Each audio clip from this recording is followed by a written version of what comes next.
Bem-vindo ao canal Kratos, Sofia e Clio. Hoje, mergulhamos na Operação Barbarossa, a invasão que quase destruiu a União Soviética. Prepare-se para descobrir os erros e acertos de Stalin, a resiliência do povo soviético e a virada épica que mudou a história. Se gostar, deixe seu like e inscreva-se para mais.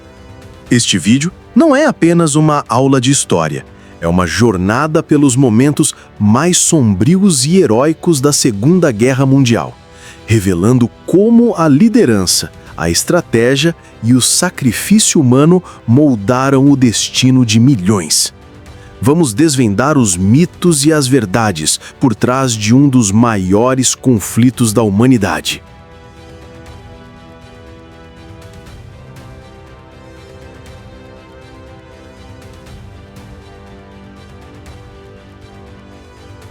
São 3 horas e 15 minutos da madrugada de 22 de junho de 1941. O major Alexei Kozlov, um veterano da Força Aérea Soviética, é abruptamente arrancado do sono em seu quartel-general, próximo à fronteira. Um rugido ensurdecedor rasga o silêncio da noite, seguido de explosões que iluminam o horizonte como um inferno artificial. Pela janela, Alexei testemunha o apocalipse. Centenas de bombardeiros alemães despejam sua carga mortal sobre as pistas onde 1.200 aviões soviéticos jaziam, vulneráveis e indefesos. O cheiro acre de fumaça e a visão das chamas se misturam ao som distante de sirenes, anunciando o início de uma catástrofe sem precedentes. Simultaneamente, a 2.900 quilômetros dali, uma força avassaladora de 3 milhões de soldados do eixo, apoiados por milhares de tanques e aeronaves, cruza a fronteira soviética. É o maior assalto militar já registrado na história da humanidade, a Operação Barbarossa, desencadeada com uma ferocidade e escala que redesenharia o mapa mundial. A máquina de guerra nazista, que havia varrido a Europa Ocidental em poucas semanas, agora se voltava para o leste com um objetivo sinistro: aniquilar o comunismo e escravizar as populações eslavas. No Kremlin, o telefone toca, quebrando o silêncio opressor. A voz do outro lado da linha é urgente, quase desesperada. "Camarada Stalin, estamos sob ataque."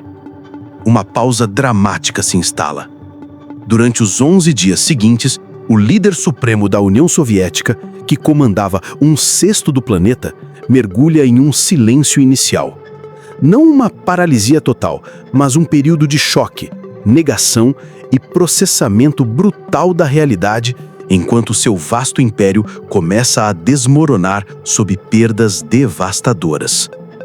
Como foi possível que a União Soviética, com seu vasto território e recursos, chegasse a esse ponto de vulnerabilidade extrema? E como, desse caos apocalíptico, emergiu uma das maiores viradas militares da história? Para entender essa reviravolta épica, precisamos mergulhar nas decisões, nos erros e na resiliência que definiram a Frente Oriental.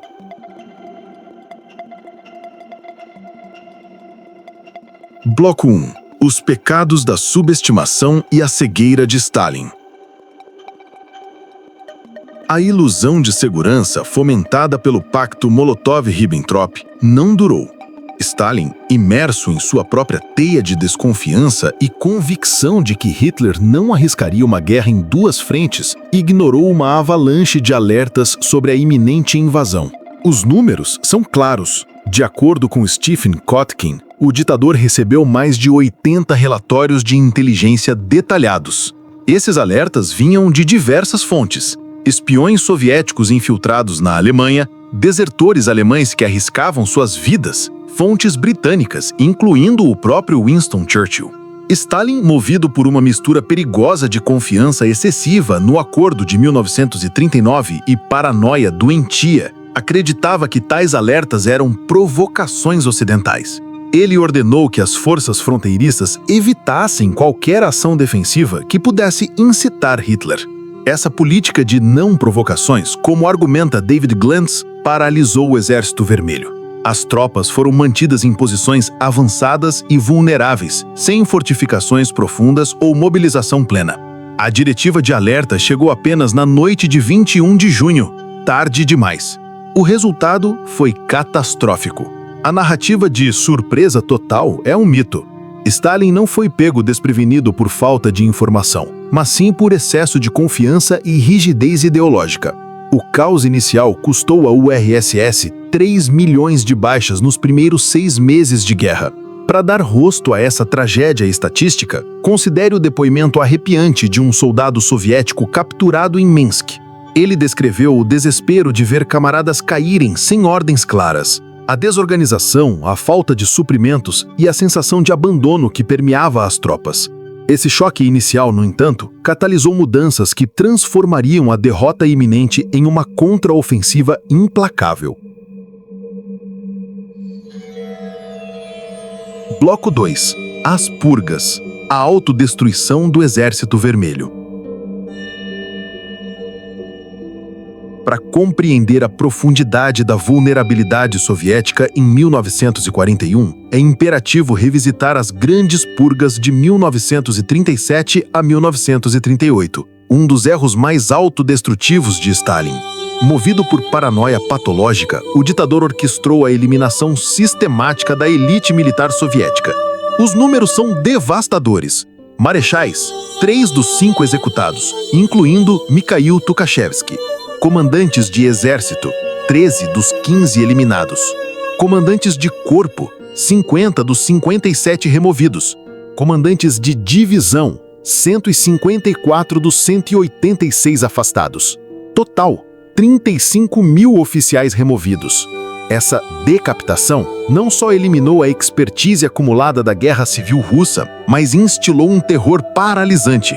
Promoções apressadas elevaram oficiais inexperientes, enquanto o medo de represálias sufocou qualquer iniciativa ou inovação tática.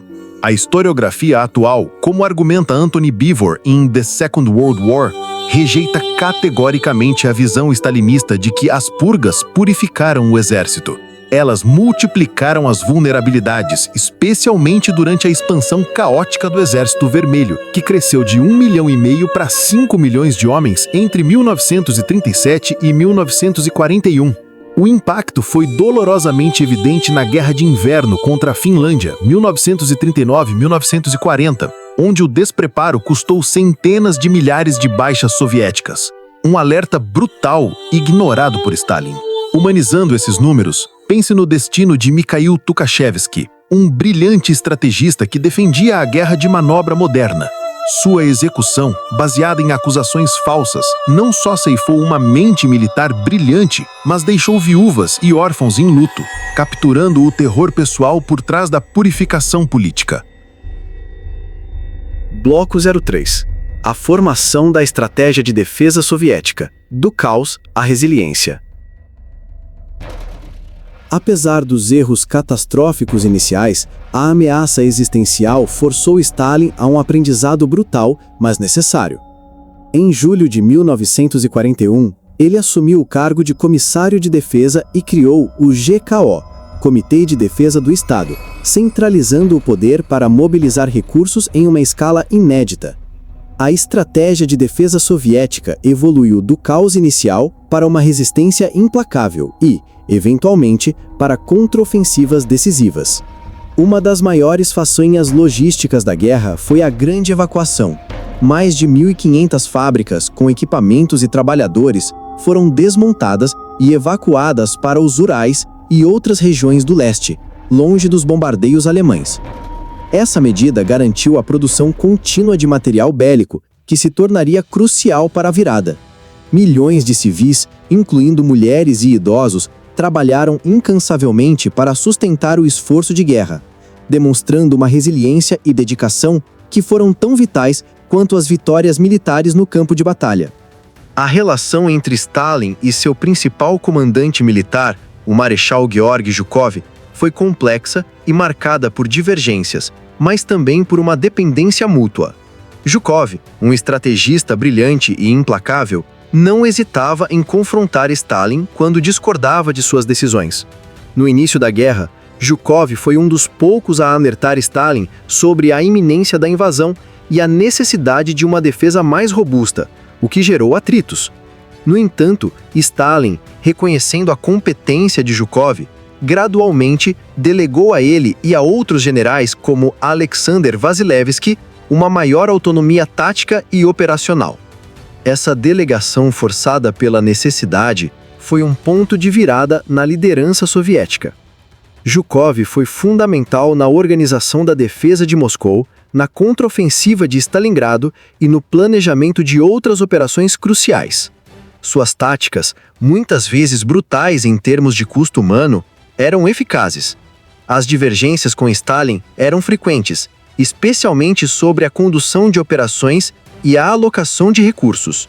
Stalin, por sua vez, embora valorizasse a capacidade de Zhukov, também o via com desconfiança devido à sua popularidade e independência. Após a guerra, Zhukov seria marginalizado por Stalin, um reflexo da paranoia do ditador em relação a qualquer figura que pudesse ofuscar seu próprio culto à personalidade. No entanto, durante a guerra, a colaboração, ainda que tensa, entre os dois foi essencial para a vitória. Os primeiros meses da Operação Barbarossa foram marcados por cercos devastadores que exemplificam tanto a brutalidade da invasão alemã quanto os erros iniciais da liderança soviética. O cerco de Kiev em setembro de 1941 foi uma catástrofe para o Exército Vermelho. Apesar dos avisos de generais como Zhukov sobre a iminente armadilha, Stalin insistiu em manter as tropas em Kiev por razões políticas e simbólicas. O resultado foi o maior cerco militar da história, com mais de 600 mil soldados soviéticos capturados ou mortos. Essa tragédia expôs a rigidez de Stalin e sua relutância em permitir retiradas estratégicas, mesmo diante de uma ameaça óbvia.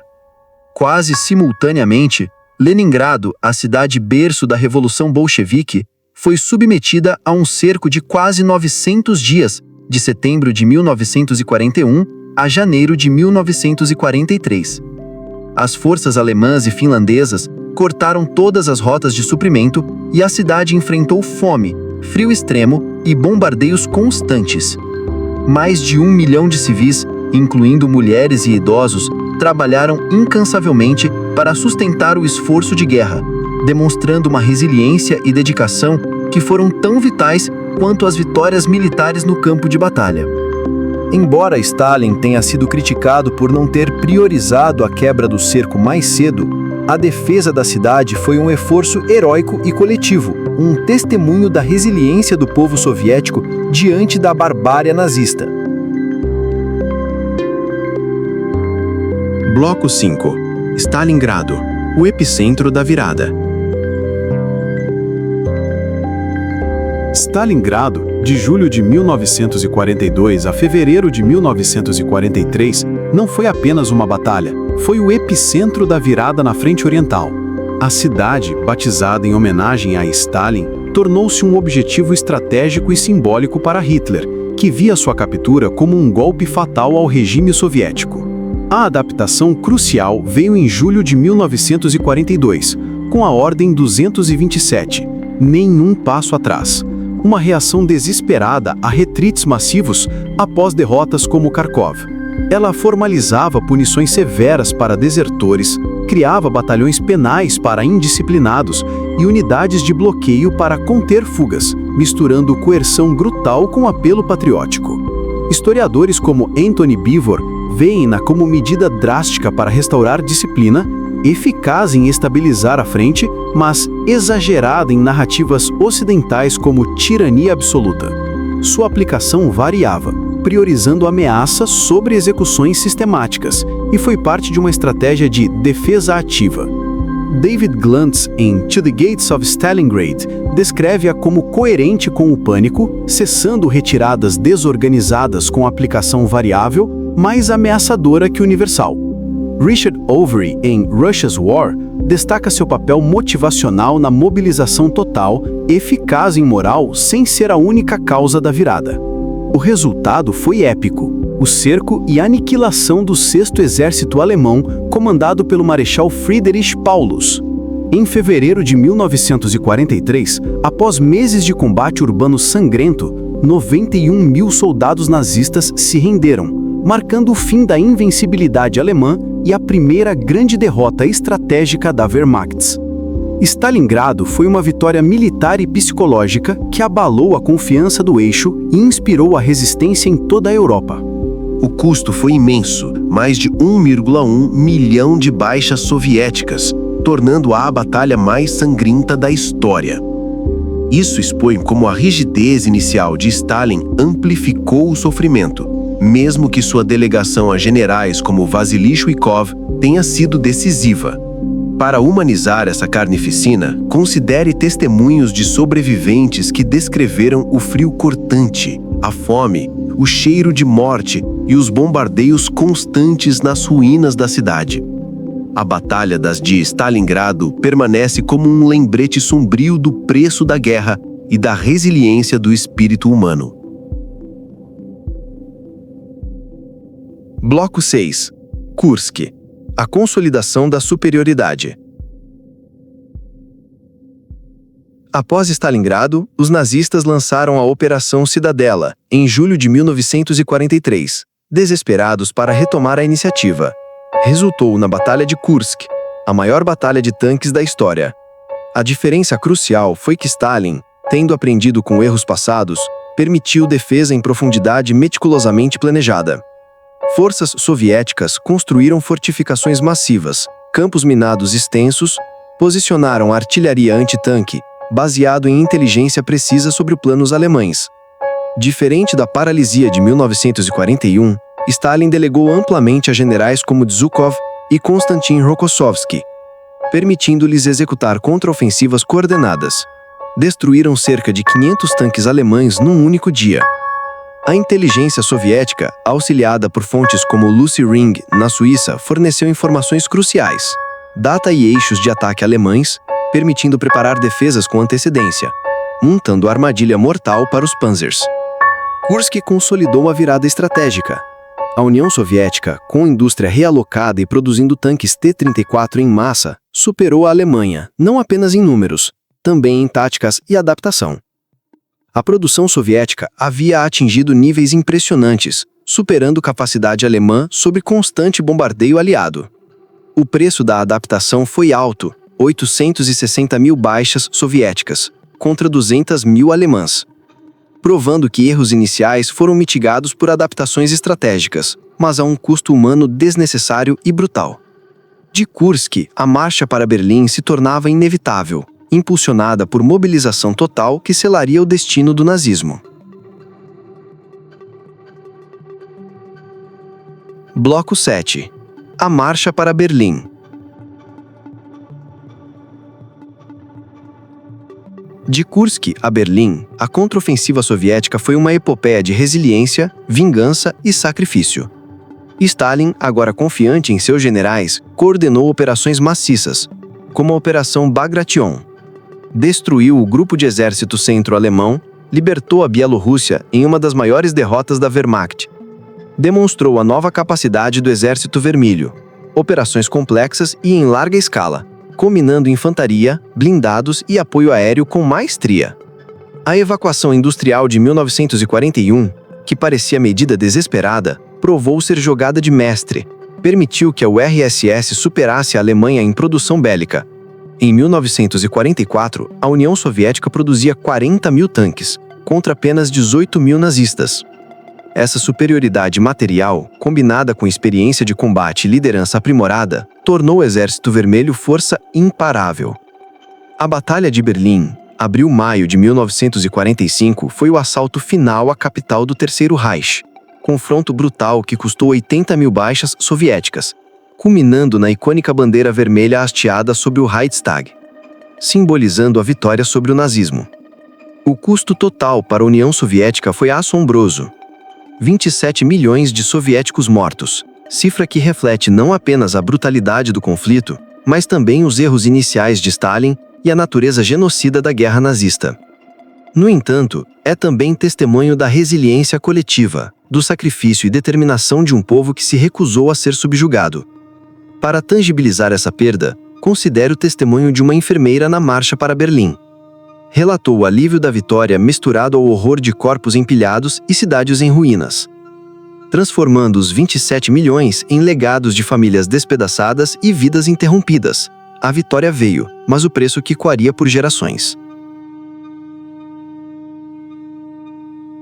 Reflexões finais. A vitória soviética e o papel de Stalin. Visões da historiografia atual. A vitória soviética na Segunda Guerra Mundial, culminando na queda de Berlim em maio de 1945, foi um triunfo monumental, mas a historiografia atual oferece visões nuançadas sobre o papel de Stalin nesse desfecho. Não há dúvida de que a URSS suportou o peso principal da guerra na frente oriental, absorvendo a maior parte das forças alemãs e sofrendo o maior número de baixas, cerca de 27 milhões de mortos. Essa vitória foi, acima de tudo, um resultado do imenso sacrifício e da resiliência do povo soviético. A historiografia contemporânea, baseada em arquivos desclassificados e novas pesquisas, reconhece que, apesar dos erros iniciais de Stalin, sua liderança centralizadora foi crucial para a mobilização total da economia e da sociedade para o esforço de guerra. A capacidade de realocar indústrias, a produção massiva de armamentos e a organização de um exército gigantesco sob o comando do Stavka, quartel-general do Comando Supremo, foram fatores decisivos. Stalin, embora um ditador brutal, demonstrou uma capacidade pragmática de aprender com os erros e de delegar a autoridade a generais competentes, como Zhukov, Rokossovski e Vassilevski, que foram os verdadeiros arquitetos das vitórias táticas e operacionais. As visões atuais da historiografia evitam a simplificação de atribuir a vitória unicamente a Stalin ou de desconsiderar completamente seu papel. Em vez disso, enfatizam a complexidade de sua liderança. Um líder que, por um lado, causou a vulnerabilidade inicial do país através dos expurgos e da subestimação da ameaça, mas que, por outro, conseguiu mobilizar uma nação inteira para a guerra, centralizar o comando e, eventualmente, permitir que seus generais mais capazes conduzissem as operações. A vitória soviética é vista como um esforço coletivo e monumental, onde a resiliência do povo, a capacidade industrial e a liderança militar, sob a supervisão de Stalin, se uniram para derrotar o nazismo. A ironia é que o mesmo líder responsável por tantos sofrimentos foi também o catalisador da resistência que salvou o Estado soviético. A história da Operação Barbarossa e da Grande Guerra Patriótica é um lembrete poderoso da complexidade da guerra e da resiliência humana. Ela nos ensina que a vitória pode emergir do caos, que a adaptabilidade é crucial em momentos de crise e que o sacrifício coletivo pode superar as falhas individuais, mesmo as de um líder autocrático. A União Soviética pagou um preço terrível por essa vitória, mas sua contribuição foi decisiva para a derrota do nazismo e para a libertação da Europa. Que as lições dessa epopeia nos sirvam de guia, que a busca pela verdade histórica, livre de ideologias e simplificações, continue a iluminar nosso caminho, e que a memória dos milhões de vidas perdidas nos lembre o custo da guerra e a importância de preservar a paz. Porque, em última análise, compreender o passado é a chave para construir um futuro mais consciente e justo.